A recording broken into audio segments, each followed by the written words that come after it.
23 سالہ دور نبوت میں آپ اندازہ لگائے کہ یہ کس قدر عظیم مسئلہ ہے۔ 23 سالہ دور نبوت میں صحابہ کرام جو شہید ہوئے ہیں ان کی تعداد بقول روایت کے 253 ہے۔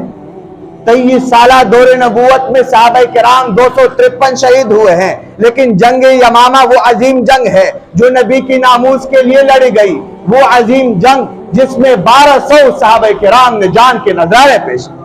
یہ کوئی چھوٹی بات ہے؟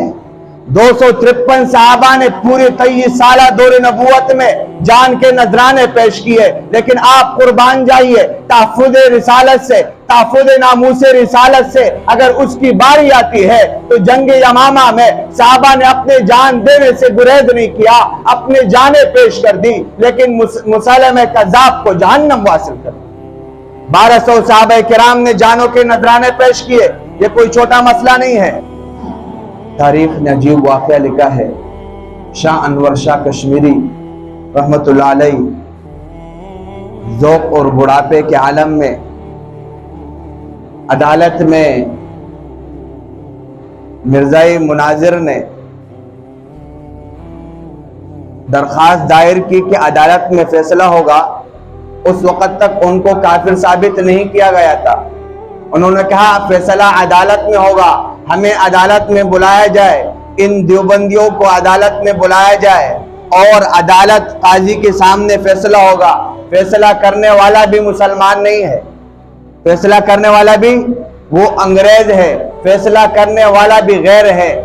شاہ صاحب ذوق اور بڑھاپے کے عالم میں انڈیا سے چلے ہیں، باولپور کے سرزمین پر پہنچتے ہیں۔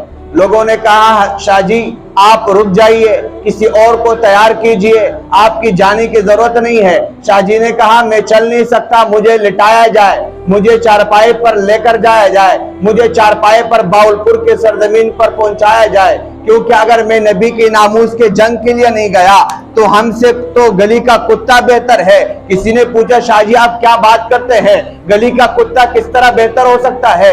آپ نے بے شمار تصانیف کی ہے، آپ نے قادیانی کے دجل کو واضح کیا ہے، آپ نے اس کے مکر و فریب کو واضح کیا ہے، آپ نے دلائل کے دنیا میں حق اور باطل کو واضح کیا ہے، آپ نے ان کے چیلنجوں کے جواب دیے ہیں، ہر میدان میں آپ نے انہیں گھٹنے ٹیکنے پر مجبور کر دیا۔ آپ کس طرح کہتے ہیں کہ گلی کا کتا ہم سے بہتر ہے؟ شاہ جی نے کیا عجیب بات کی، شاہ جی نے کہا گلی کا کتا اپنے مالک کا نمک کھا کر وہ بے وفائی نہیں کرتا ہے۔ اگر ہم اپنے نبی کی ناموس کا جنگ نہ لڑ سکے، اپنے نبی کی ناموس کا تحفظ نہ کر سکے تو ہم سے گلی کا وہ کتا بہتر۔ میرے بھائیو دوستو، علماء نے قربانیاں دی اور یہ شاہ جی ذوق اور بڑھاپے کے عالم میں بیماری کے ہوتے ہوئے وہ دارالعلوم دیوبند سے چلے ہیں باولپور کے سرزمین پر، اور وہاں پر عدالت میں گرج کر بیان دیتے ہیں، یہاں تک کہ وہ غیر مسلم قاضی اور جج یہ کہنے پر مجبور ہو گئے، شاہ جی کے دلائل یہ بیان کرتے ہیں کہ یہ مرزا ملعون لعنتی اور دجال ہے۔ میرے بھائیو دوستو، علماء نے قربانیاں دی، ہر میدان میں علماء نے قربانیاں دی، اور اس ملعون مرزا قادیانی کو یہاں تک کہ انہوں نے میدان میں اترے، جو بھی میدان ہوا، اگر حکومت کے خلاف جانا پڑا تو وہاں پر گئے، جیلوں میں جانا پڑا تو علماء کرام جیلوں میں گئے۔ شیخ سرفراز خان صفدر کو تحریک ختم نبوت کی وجہ سے جیل میں جانا پڑا۔ شاہ جی حضرت جو ہے جیل میں ہے، جیل میں ہونے کے باوجود وہ ختم نبوت کی دفاع میں کتاب لکھ رہے ہیں۔ یہ علماء دیوبند کے کارنامے ہیں، اور یہ علماء دیوبند نے یہاں تک کہ اتنی قربانیاں دی کہ مفکر اسلام مفتی محمود رحمت اللہ علیہ کے دور میں آپ کی زیر نگرانی میں علماء کرام کے کمیٹی بنائی گئی، آپ نے عدالت اسمبلی میں گرج کر بیان دیا، تمام جج موجود تھے، تمام احباب موجود تھے، اسمبلی کے احباب موجود تھے، آپ نے یہ سب کے سامنے ثابت کر کے دکھلایا کہ مرزا ملعون دجال تھا، مرزا ملعون جو ہے وہ بہت بڑا فاسق اور فاجر تھا، چاہے جائے کہ وہ نبوت کا دعویٰ کرے، اور یہ مرزا ملعون دائرہ اسلام سے خارج ہے، ان پر پابندی لگائی جائے۔ تمام قسم کی پابندیاں مرزائیوں پر اس وقت میں لگائی گئی ہے، یہ بھی ہمارے علماء دیوبند کی قربانی ہے۔ لیکن میرے بھائیو دوستو، علماء کرام نے، ہمارے اکابر نے قربانی دی ہے، لیکن یہ بات یاد رکھا جائے کہ ہم اس قربانی کو تحفظ دینا چاہتے ہیں. ہم یہ چاہتے ہیں کہ جس مقصد کے لیے اس ملک کو آزاد کیا گیا وہ مقصد برقرار رہے. وہ مقصد کیا ہے؟ شعائر اللہ کی دفاع ہو. وہ مقصد کیا ہے؟ اعلاء کلمت اللہ ہو. وہ مقصد کیا ہے؟ نبی کی ناموس کی جنگ ہے.